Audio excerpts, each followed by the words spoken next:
Hello friends, मैं अभिषेक कुमार समृद्धि IAS के online platform पे आप सभी का स्वागत करता हूं, अभिनंदन करता हूं।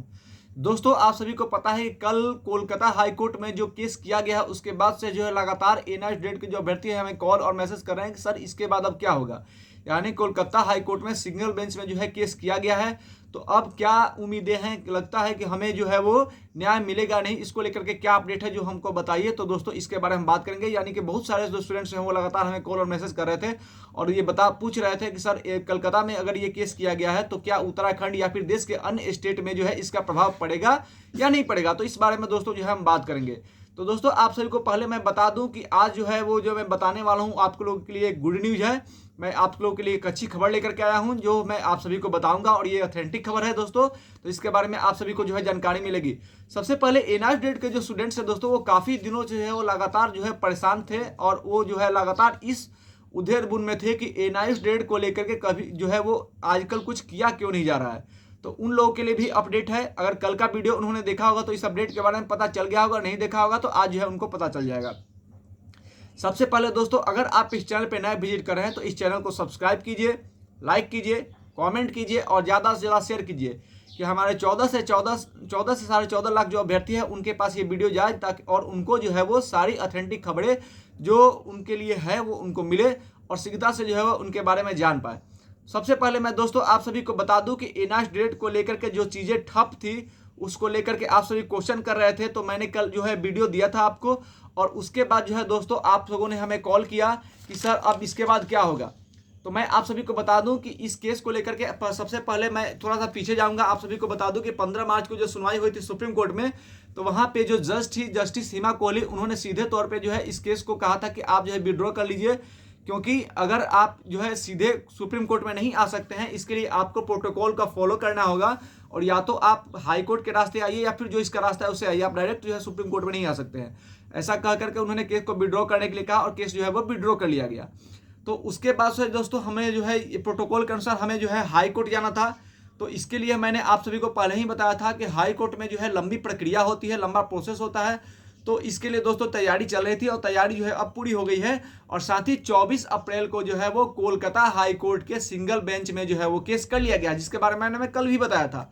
आप सभी को लगेगा कि कल ही वाले में बात बता रहा हूं, लेकिन नहीं दोस्तों, पहले उसको बताना जरूरी था, उसके बाद मैं आगे की बातें बताऊंगा। तो कोलकाता हाई कोर्ट में केस जो है वो दर्ज कर दिया गया है। सारी तैयारियां पूरी करने के बाद 24 अप्रैल को जो है दोस्तों ये केस हुआ है। इस केस की फाइलिंग भी हो गई है, फाइलिंग 24 तारीख को ही हुई है और ये जो केस किया गया है दोस्तों वो जो है सिंगल बेंच में किया गया है। तो अब ये जानना चाहते हैं कि इसके बाद क्या होगा। तो देखिए सिंगल बेंच में जो है डेट आएगा, डेट के बाद इसकी सुनवाई होगी, सुनवाई होने के बाद वहां पे केस को खारिज कराया जाएगा और उसके बाद इस केस को जो है वो डबल बेंच में ले जाया जाएगा। डबल बेंच में फिर दोस्तों सुनवाई होगी, फिर वहां से डेट निकला, फिर केस की वहां फाइलिंग होगी, फिर डेट निकलेगा, फिर सुनवाई होगी। और डिपेंड करता है कि हमारे एडवोकेट कौन से हैं, तो बेहतर एडवोकेट को वहां पे रखा जाएगा, वो अपना पक्ष जो है वो बेहतर तरीके से वहां पे रखेंगे और सुनवाई के बाद फिर वहां से खारिज कराया जाएगा। और जब डबल बेंच से केस खारिज हो जाएगी फिर इस केस को जो है दोस्तों सुप्रीम कोर्ट में ले जाना पड़ेगा। और जैसे ही ये केस दोस्तों सुप्रीम कोर्ट में जाएगा तो वहां पे जैसा कि आप सभी को याद होगा कि जस्टिस सीमा कोहली ने कहा था कि आप दोबारा से आइए और अगर आपको लगेगा तो हम इस केस को जो है वो सीनियर बेंच में ट्रांसफर कर देंगे।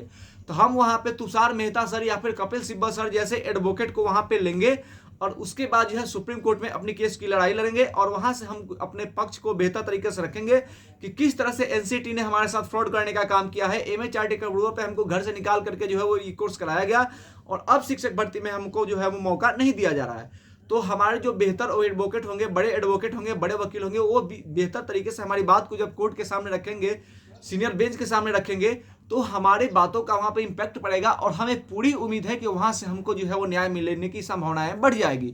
तो दोस्तों जो है हम यानी सिंगल बेंच में केस हो चुका है, वहां से केस खारिज करा के डबल बेंच में, डबल बेंच से केस खारिज करके सुप्रीम कोर्ट में ले जाएगा। वहां पे एक बेहतर वकील हमारे पक्ष में जो है केस लड़ेंगे, उनको जो है हायर किया जाएगा और जब कोर्ट के सामने हमारी बातें होंगी तो वहां से केस को जो है सिंगल बेंच में डबल बेंच में ले जाया जाएगा, सीनियर बेंच में ले जाया जाएगा और वहां पे हम अपील करेंगे, अपनी बातों को बेहतर तरीके से रखेंगे, कहेंगे कि हमें अपने बात को रखने का मौका दिया जाए।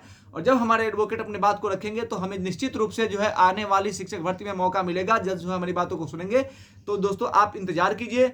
हाँ ऐसा है, इसमें समय लगेगा क्योंकि हाई कोर्ट केस में दोस्तों समय लगता है। तो समय का वेट करना होगा। हमें लगता है कि 4-5 महीने के समय जो है हमको ले देना पड़ेगा। 4-5 महीने के बाद ही दोस्तों हमारे पक्ष में कोई फैसला आ सकता है। लेकिन अगर इतना समय हमने दिया है दोस्तों, तो थोड़ी समय हमें और देनी होगी। और अब जो हमारे पक्ष में ये जो केस हो रहा है दोस्तों, ये जो केस हुआ है, ये जो है बेहतर केस है।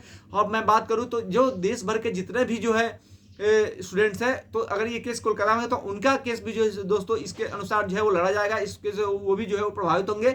और ये केस जो दोस्तों जैसे जैसे आगे बढ़ेगा, सुप्रीम कोर्ट में जाएगा, तो ये हम सबों के लिए अनुकूल होगा। यानी कि NET के सभी अभ्यर्थी जो है अब यही प्रे करना है हमको कि ये केस जो है वो जल्द से जल्द सुप्रीम कोर्ट पहुंचे और सुप्रीम कोर्ट से हमारे लिए जो है दोस्तों इस केस को एक्सेप्ट कर लिया जाए और हम वहां से हमारे लिए बेहतर खबर मिले और नए शिक्षक भर्ती में हमें मौका मिले। यही उम्मीद हम सभी करेंगे और हम प्रे करेंगे। आप सभी भी जो है गॉड से यही प्रे करें कि सुप्रीम कोर्ट में जब ये केस जाएगा, अभी हाई कोर्ट में जैसे ही सुप्रीम कोर्ट में जाएगा, हम लोगों के लिए वहां से अच्छी खबर मिले। धन्यवाद।